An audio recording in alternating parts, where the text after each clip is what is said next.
Pourquoi la formation? Okay, pourquoi la formation? Parce que la formation traite de l'apprentissage. L'apprentissage se fait de différentes formes. On s'entend que lorsqu'on expérimente quelque chose, on le retient plus. On sait aussi que, comme ils disent en anglais, what you teach, you learn. C'est fait qu'on devrait s'inspirer de ces faits-là qu'on parle souvent à nos élèves dans la forme de formation continue vers laquelle on aspire et qu'on veut avoir. Là, je parle au matheux, je profite de mon moment aha. Je suis un gars de bio. Quand j'ai fait mon bac, écologie animale, 4e année, il fallait déterminer le pourcentage de mortalité de moufettes sur les routes du Nouveau-Brunswick. Quand on m'a dit c'est la surface de la courbe, oh ben, regardons ça. Hein, la pertinence et la signifiance, moi, c'est important. Donc, on parle d'apprentissage, on parle de formation continue. Lorsqu'un enseignant se met dans une posture qui est aussi élève, moi, je pense que la moitié du chemin est fait. Donc, c'est un peu ce qui sous-tend l'ensemble de mes diapositives ici ce matin. Tout ça, j'ai même quelques secondes pour prendre mon souffle. C'est merveilleux.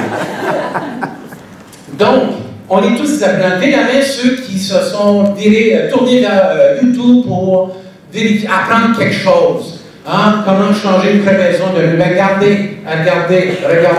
Donc, on est tous des apprenants. Pourquoi ne pas appliquer justement cette même posture-là par rapport au développement professionnel pour qu'on puisse sortir de développer notre zone proximale d'innovation et pas juste de développement. Et pour ça, c'est un état d'esprit. Carol Dweck, qui est la championne mondiale qui parle du growth mindset, l'état d'esprit ouvert à apprendre à croître, c'est comme des parachutes. Ça fonctionne mieux quand c'est ouvert. Donc, dans cette perspective-là, vous savez, et là-dessus, il y a la loi sur l'instruction publique du Québec, section 2, article 22.7, je ne peux pas le lire, je viens de le tweeter. Allez voir, et qui dit que c'est le devoir de l'enseignant de voir justement à maintenir un haut niveau de compétences professionnelles. Allez voir, c'est dans l'image sur mon tweet. Et donc, c'est dans la loi. Donc, c'est une obligation, pas juste un devoir. C'est ça. À côté, en Ontario, ils ont un ordre.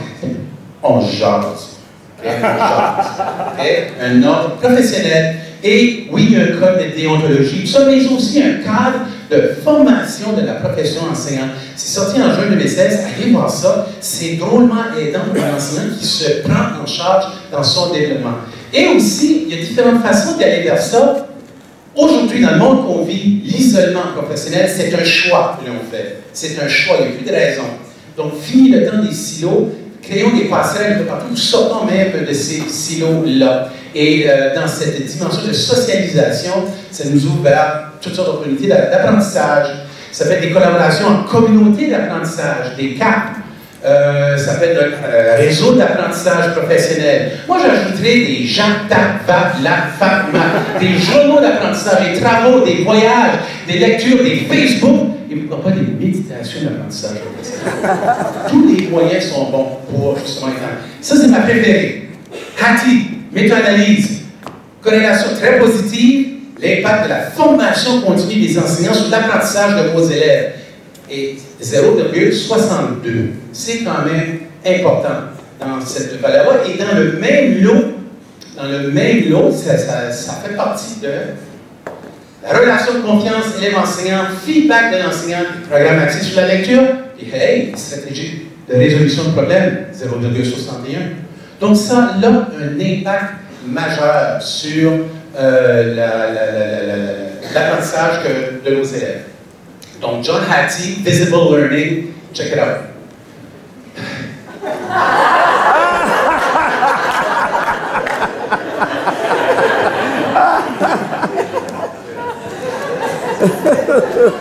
On avait dit que c'était interdit.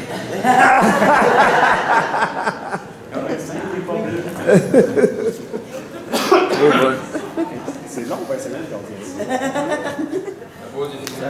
Bon, où êtes-vous dans la métaphore du crayon?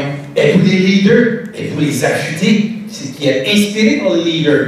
Êtes-vous des consommateurs que, ouais, si on m'aide, si on m'accompagne, je vais peut-être aller de ce côté-là? Êtes-vous des traditionnels qui disent non, moi je préfère m'en tenir à la bonne vieille manière éprouvée de faire des devoirs? Et, ou bien des effaceurs qui, justement, effacent. La formation continue, deux contraintes, ils ont toujours été là. Le temps et l'argent. On n'a pas le temps, puis combien ça coûte. C'est dans cette perspective-là, que le plaisir que j'ai à travailler au cadre 21 vous a permis de développer une offre qui adresse ces deux contraintes-là. Parce que la formation continue, vous avez reçu un courriel de Mathieu et Jocelyn hier soir, telle qu'elle est offerte, vous permet d'aller à votre rythme, selon votre temps, votre horaire et où vous voudrez, dans le confort de votre foyer ou de votre hamac.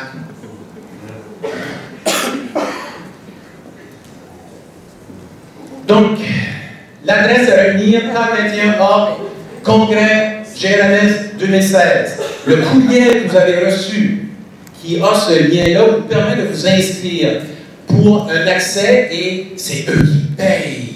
C'est eux qui payent votre formation. Et, important, associez votre adresse de courriel que vous allez donner au GRMS, sinon c'est vous qui allez payer pour pouvoir accéder aux formations. En gros, qu'est-ce que c'est? Posture réflexive, passe à l'action. Posture réflexive, passe à l'action. Posture réflexive, passe à l'action. Une forme très itérative à développer sa compétence dans un champ de domaine émergent que peut-être la formation initiale ne reconnaît pas tout le temps. On parle de reconnaissance? Oui. Okay? On parle de badge numérique. Si vous voulez en savoir plus, venez me voir au kiosque.